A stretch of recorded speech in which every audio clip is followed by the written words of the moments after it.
I'm a good-looking rapper, I ain't lying to you. I'm a good-looking rapper, I ain't lying to you. You might see me in a Bentley painted royal blue with a white interior on a set of 22. What's up, everybody? It's Enrique from Milwaukee OATS, hashtag T-shirt booming. And today we got a great guest for our podcast. We have Sean. Sean is a great person. He does so much work for our community. He's an entrepreneur. He's an organizer. How you doing today? I'm doing good, man. How you doing? I'm great. I appreciate you doing this. We go back a couple years. Do you remember how we met? Yeah, we met about 5-6 years ago through Urban Underground, Charlotte Moore. Had an opportunity to travel to Boston where we, learned some tools to organize around a variety of issues related to juvenile justice. Yeah, so were you a part of Youth Justice Milwaukee, or was it through Urban Underground? It was a part of Youth Justice Milwaukee. Yep, Youth Justice Milwaukee. Yeah, that was a super dope experience. What are some of the key takeaways that you took from that? Or was there anything that you took from that?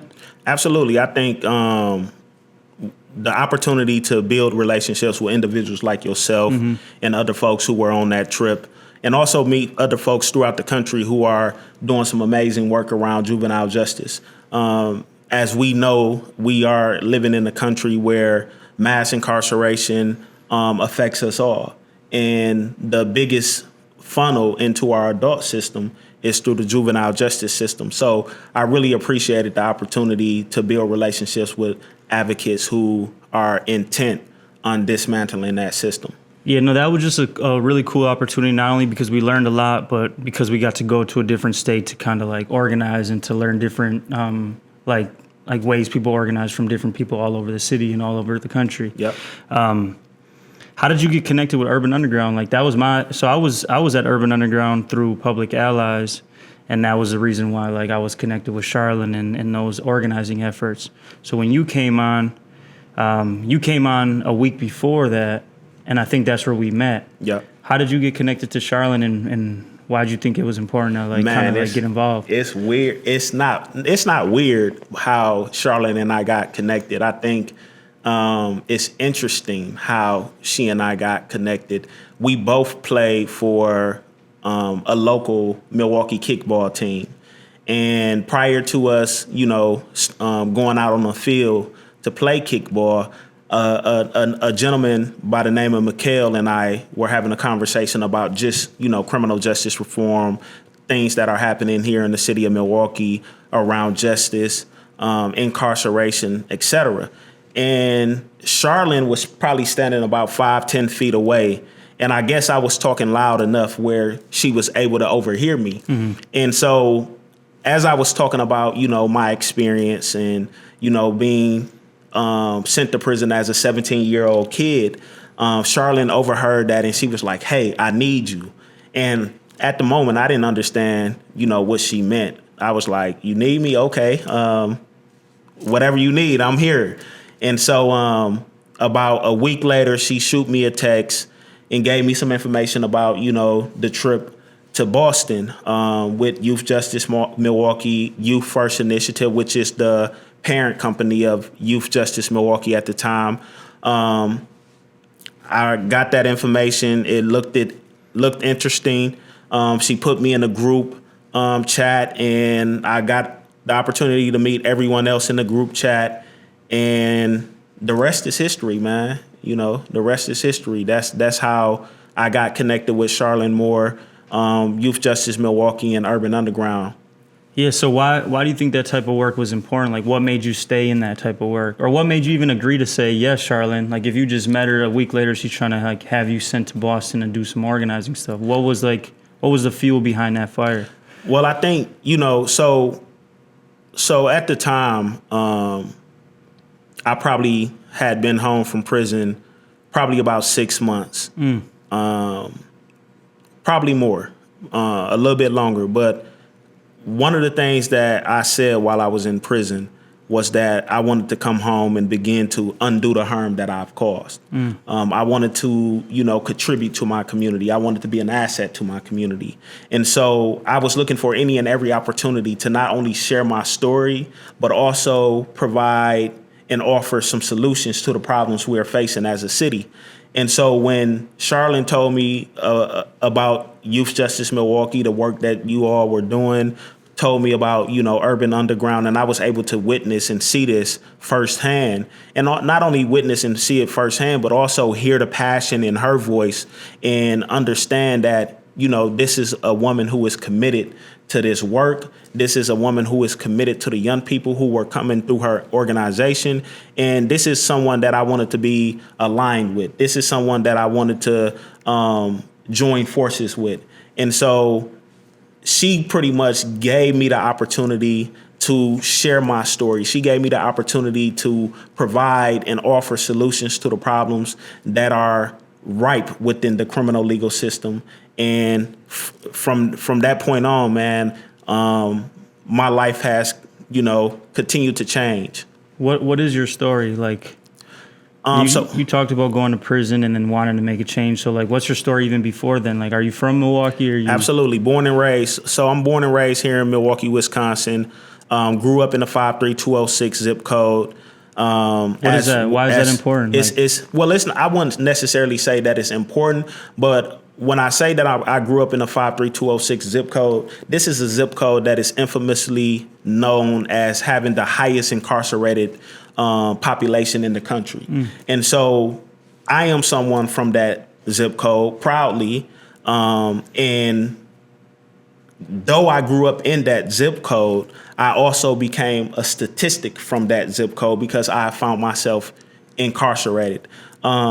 But prior to my incarceration, I was, that young black boy, who had high hopes of, graduating from high school, going on to college. I played sports while I was in high school: football, wrestling, ran track. Golf? So no, I didn't play golf. I did. You just strike me as the golf type. I mean, I know a little something about golfing, so I have acquired, that skill over the years. But I do know how to. I did learn how to shoot. I did do archery in high school, so I know a little something about. Where'd you go to high school? I went to Franklin High School in Franklin, Wisconsin. Oh, nice. Yeah. So how did you? So you grew up in 53206. That's somewhere around like the 20s on Burleigh. So I grew up on 13th and Burleigh. Okay. Yep. 13th. So how'd you go to Franklin? I was a Chapter 220 student. So back in the day, there was a program called Chapter 220 where predominantly black and brown young folks were sent to these suburban schools. And so I was one of those students that was given that opportunity to go to this school, which allowed me to, build lifelong relationships with folks from different backgrounds as my own. Yeah, so that's super interesting. So for me, I had the privilege of like bouncing around Milwaukee. So I grew up going to a school on the south side, and then middle school downtown, and then middle school again because I transferred to the north side, and then I went to a Catholic school, and then I went to a school in the suburbs. So for me, growing up, I always had access to different cultures. And since Milwaukee is one of the most segregated places in the U.S., how was that? How did that impact you, like culturally? Like, was it shocking? But then at the same time, like, how did that benefit you? And why is it important? Or why was it destructive to stay in your community? Since you just said that 53206 was one of the worst places for a young black man to grow up in. Well, let me take a step back. So when I was growing up, so I was raised by my grandmother and my grandfather, who did not live in the 53206 zip code. My mother lived in the 53206 zip code, but my grandmother afforded me the opportunity to go spend summers with my mother. And it was during that time when I was seeing things that as a young 13, 14, 15-year-old kid should not be seeing. Not only impressionable, but it also fed into that instant gratification that young people have, that gratification of acquiring instant money, that gratification of, imbibing alcohol and drugs to make you feel a certain type of way. So being exposed to those things in that neighborhood put me on a path of destruction. And so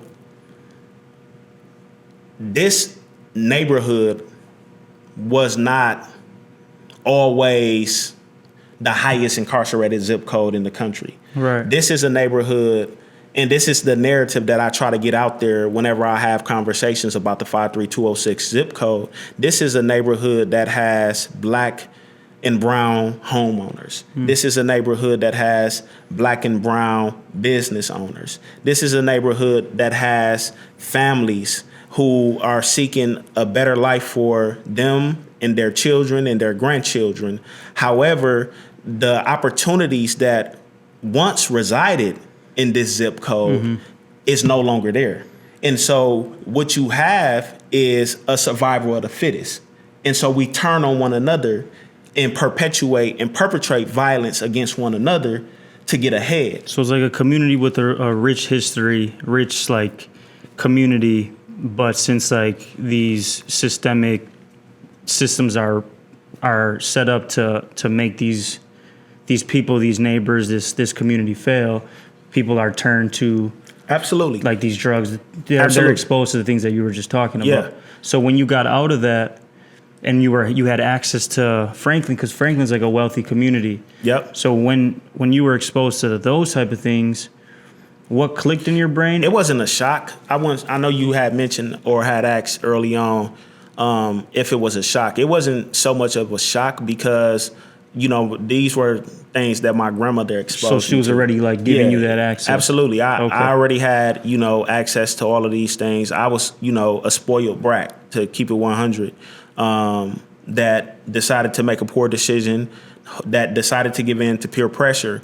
But going to Franklin allowed me to build relationships with folks from other backgrounds, to understand folks from other backgrounds, to see how they lived in comparison to how I lived. And I grew up in a middle class household. And so everything that my white friends had, I pretty much had the same thing.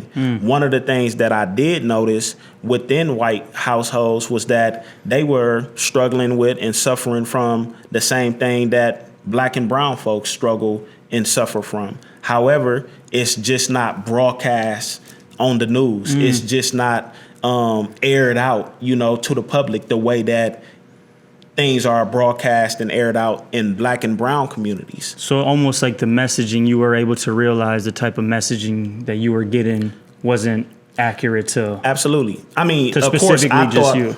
I thought I grew up in a time when Leave It to Beaver was on television. And so you have this image of white mom, white father, children, dad coming in after, you know, working several hours. Mom is cleaning up the house. I mean, I saw that. And I also saw, you know, one-parent households. Right. I also saw two-parent households where the daughter or the son was sprung out on heroin, you know, and I didn't realize at the time that these young folks were suffering from opioid addiction until years later when I reflected, like, okay, here my friend's sister was sitting in this couch and I always used to say to him, like, man, why your sister always so sleepy, man? Whenever I come over, man, why is she so sleepy? What's going on? And he like, oh man, you know, that's just the way she was. But reflecting back on that conversation and recalling her behavior informed me that what she was suffering from was what you saw, heroin. What I saw in my neighborhood. But when you went on social media, when you saw like a news article, you weren't seeing that community was impacted by that because they were showing them in a different light. They were showing them in a different light, and now in today's headlines, you hear about the opioid crisis that is happening in suburban America, that is happening in rural America, and the response is a little bit different than the crack epidemic. Right. You know, we're saying because of the target demographic. Because of the demographic, we're saying treatment. When back then we were saying incarceration, and that's why we have, you know, 40% of the national prison population is black people. You know. Yeah. So when we talk about that, so do you think now? So like marijuana, right? I know so many people who are locked up for that. Do you think nowadays that I don't think it should have been legal or illegal in the first place? I think there's a lot more things that are worse for our community, right? That should be illegal. But so many people are incarcerated seeing that there's stores like being built that are selling this. What impact do you think that has on people? Or like, is there anything we could do to get those people out? Or is there any solutions for that? Or how do you go about something like that? I think the biggest thing is that folks have to be educated and informed on the law, on policies that continues to perpetuate injustice. And so absolutely, you have dispensaries that look like Apple stores. I do believe that marijuana should be legalized. I do believe that individuals who have been convicted and sentenced to prison for decades should be released immediately. And currently there is laws being proposed that will begin to undo the harm of previous laws. But I think we need to move with a greater sense of urgency because every day that these laws are in the chamber of state houses or the Congress and not being passed into law, signed into law, lives are being affected.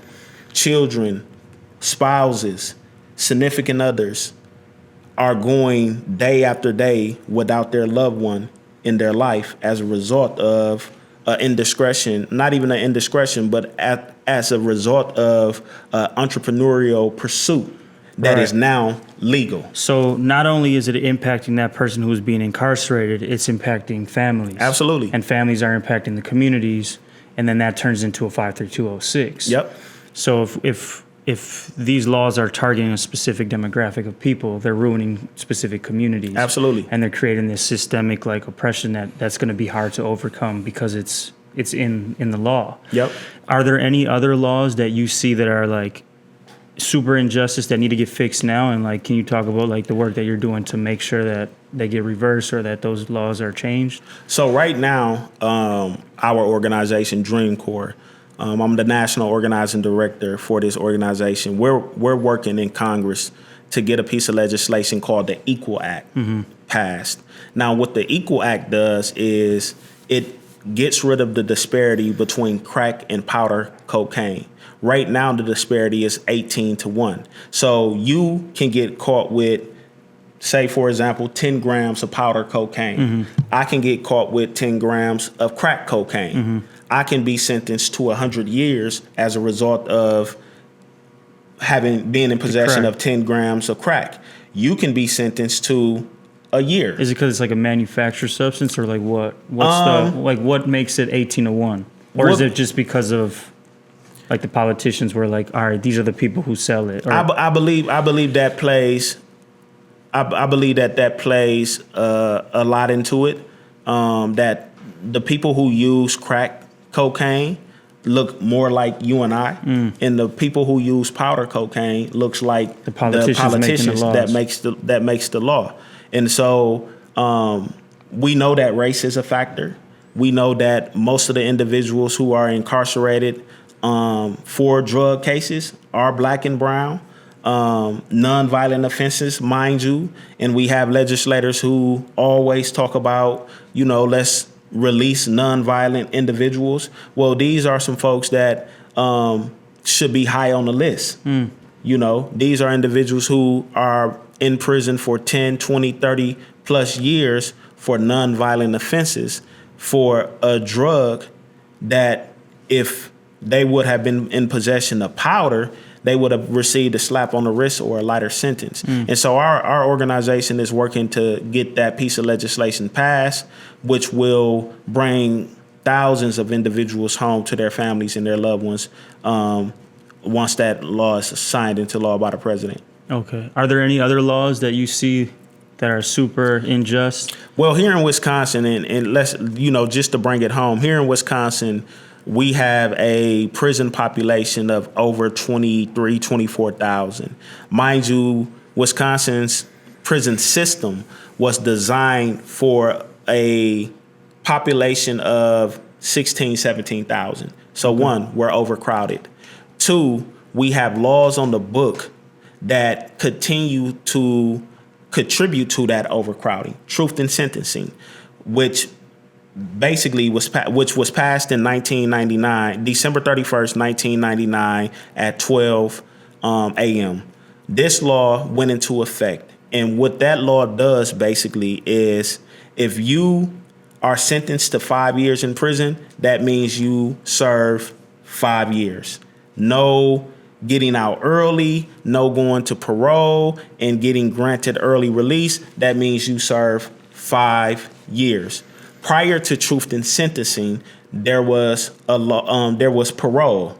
And what would happen with parole is if you were given 10 years in prison, you can do 3 years, 4 years, go in front of parole. They can look at everything you've done within that 3-4 years and say, okay, we feel that he should be released back into the community because he no longer poses a threat. He has rehabilitated himself, and we are going to release him prior to that 10-year mark. Right now, with Truth in Sentencing, that doesn't happen. So if you receive 50 years in prison, you're going to do 50 years in prison. So yeah, that's super strange to me. So you talked about these people going to prison for their entrepreneurial pursuits that are nonviolent, right? Mm-hmm. So do you think there's a solution to embracing that entrepreneurial pursuit or that type of hustle in a young person before they end up grabbing a substance that's illegal to sell? Because I noticed that there's so many skills. Screen printing. You know, okay. There's so much that we can expose young people to counter what they are seeing in their communities. And we have a responsibility as community leaders, as elected officials, as advocates, whatever the case may be, as entrepreneurs ourselves. We have a responsibility to expose these young people to opportunity, to the type of work that we do. The work you do with your screen printing and teaching young people how to screen print, how to put their message on T-shirts, sweaters, to give to put that out into the world. What we have to do is show them that they can make $1 off of doing this because one is legal, it's an artistic expression. I have my own personal training business. You know, I make money by helping people meet their fitness goals. I help people, lose weight. I help people, get muscles, and it's lucrative. You can make money off of whatever talent that you have, but we have to, one, expose young people to these opportunities.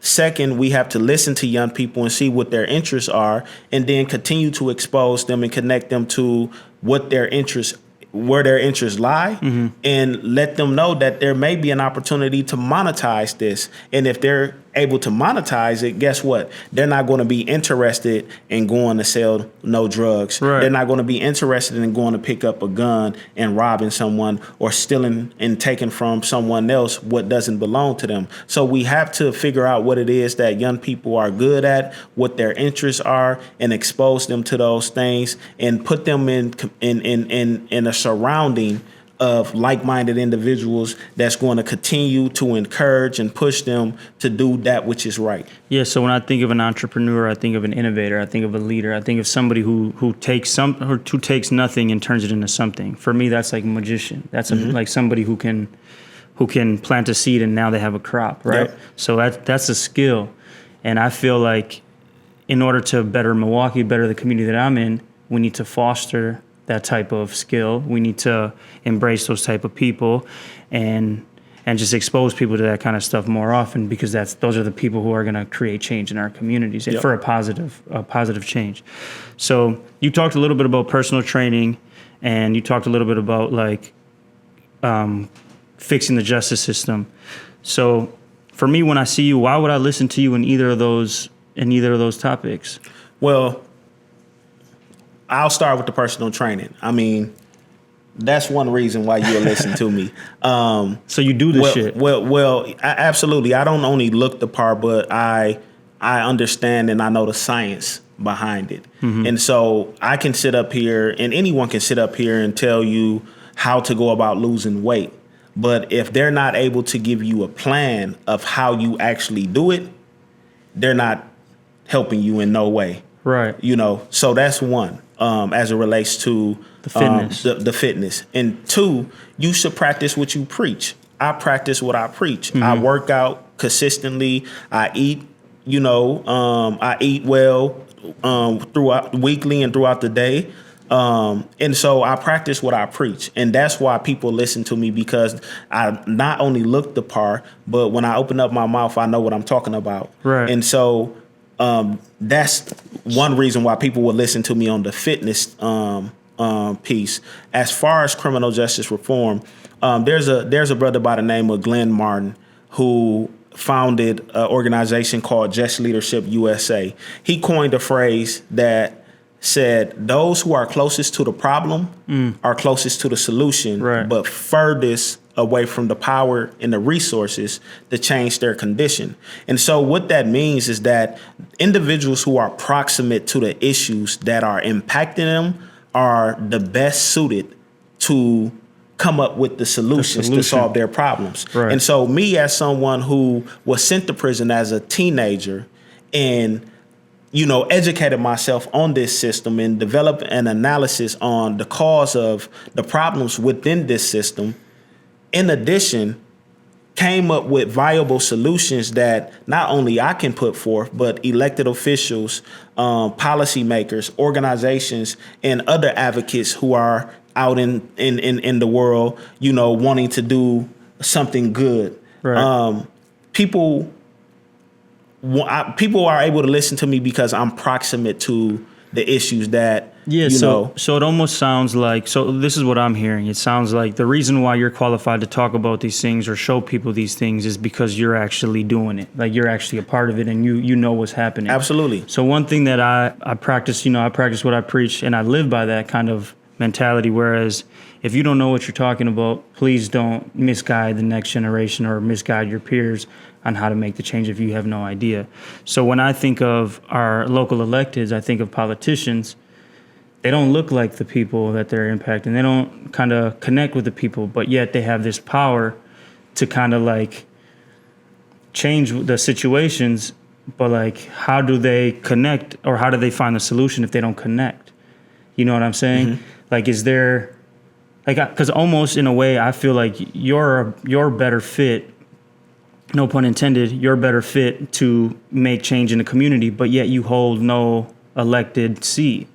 I don't think that an individual has to be or should be in elected office to bring about change. So what are the positions of the electeds? Like, what's their role? So our elected officials, have a responsibility to the people. And what happens if they don't oblige by that? If they don't oblige by that, we have the opportunity to vote them out. Mm-hmm. And so, let's use Milwaukee for example. You have a black mayor, you have a black county executive, you have a black police chief, you have a black sheriff. Everyone thinks that, we have all of these black people in powerful positions. Mm-hmm. Things are going to change. Now, I know some of these guys. I know that they have good hearts. Which ones? I'm a refrain from throwing that out there, but I know some of these guys, and I know that they have good hearts. They have good intentions, and it's a challenge. Mm-hmm. It's a challenge to change. Decades of systemic oppression. However, they have to have the courage, they have to have the vision, and they have to have the willingness to make the decision that's going to impact the people who are the most harmed by the systems that has continued for the last 10, 20, 30, 40 years. Now, they just got into these positions. And so we can't expect this to happen overnight, but we should see steps being taken to put us on the path of progress, of change, of seeing a difference in the communities that are harmed by the systems that has been in place for the last 30, 40, 50 years. And we have to hold them accountable. Now, if they're not doing what they promised that they were going to do on the campaign trail, we have another election that comes around every 4 years where we can go to the ballot and hold them accountable by voting them out. Right, but I feel like the people that aren't getting the change that they need, those aren't the people who go and vote anyways. You get what I'm saying? Like, and it's not because they don't want to vote. It's just because they might not see this they might just be disconnected from that type of system in general. Yeah, I think that, I mean, voter turnout is low, not only in Milwaukee, but all over this state and all over this country. I think there's a lot of people have lost hope. Right. And, these elected officials. They perceive them as saying the same old thing and saying the stuff that's going to get them elected. And so that's the reason why people feel the way that they feel. So sorry to cut you off, but why don't entrepreneurs like yourself run for office? Well, me in Wisconsin, unfortunately, I'm not able to run for office because I am a convicted felon. And so because of that, I'm not allowed to run for state office. But get this, if I wanted to run for the United States Congress, I can run. If I wanted to run for the United States Senate, I can run. I even believe I can run for president, if I'm not mistaken. Okay. But I know that I can run for the U.S. Congress and for the U.S. United States Senate. Okay. But I can't run For for something local, which is insane. Right. It makes no sense at all. And then not only that, why would you prevent someone who has changed their life, who is an asset to the community, who contributes to the community, who offers viable solutions that's going to change the condition of our city? Why wouldn't you allow them the opportunity to sit in a seat where policy and legislation can be drafted, introduced, and signed into law that will begin to impact the people who are harmed by these systems that have been in place for the last 30, 40, 50 years? It makes no sense. Yeah, to me, it sounds like they don't want change to happen. No, it's like the hamster on the hamster wheel. It's just going in a circle. Just going ham. Just that's it. That's dope. So is there any so you talked about viable solutions when we went to Boston. Are there anything that you think we need to implement here in Milwaukee, or are there any solutions that you bring to the table that you think need to be amplified? I think here in Wisconsin, I think we need to definitely end mass incarceration. As I said, Wisconsin is a state that has an overcrowded prison population. We send people to prison, for violating a rule of supervision on probation and parole, not breaking the law, but violating a rule of supervision. And that is costing taxpayers close to $200 million a year. Wow. That's a problem. And so that's something that we need to end in this state. We need to overturn truth in sentencing. We need to provide more funding to the Office of Violence Prevention here in the city of Milwaukee so that they can continue to scale their work. As you are very much aware of, we are a city that is in a state of emergency. Our young people are desperately seeking something, and we have a responsibility as elected officials, as advocates, as concerned citizens, to provide them with something that's going to deter them from going down a path of destruction. And so the folks who are doing the work are the folks that need to be supported, from the governor's office all the way down. They need to support the folks that are on the ground doing the work in the community to change the trajectory of our city and our state. Okay. So you talked about being a backup dancer for. Yeah, I used to be a backup dancer for you, man. They don't know about you. Yeah, that's what's up. But is there any like projects that you're working on right now that people should know about? Like, how do people get in touch with you in regards to like personal fitness or anything around, or how do they get involved with the initiatives that you're? So folks can follow me on Instagram for personal training at Sean Fitted or Fitted_1. And folks can also follow me on Instagram at TheFire_this time for anything social justice related. Folks can also email me. They can visit my website, my organization's website, dreamcorps.org, to see the work that we're doing all over the country, see some of the work that we're doing here in Wisconsin around probation and parole reform. Yeah, man. I'm easily found. You know, it's not hard for folks to find me, and I'm willing and interested in working with any and everyone that is solution oriented, that wants to really solve the problems that we're facing as a city, a state, a country, because people know what the problems are. We want solutions. And so I'm willing to work with anyone that is coming to the table with solutions, innovative solutions. Yeah, no, that's dope. So I appreciate you for coming. This was a dope episode. So thank you, and look forward to our next episodes. Absolutely. Thank you. Appreciate you. Yep.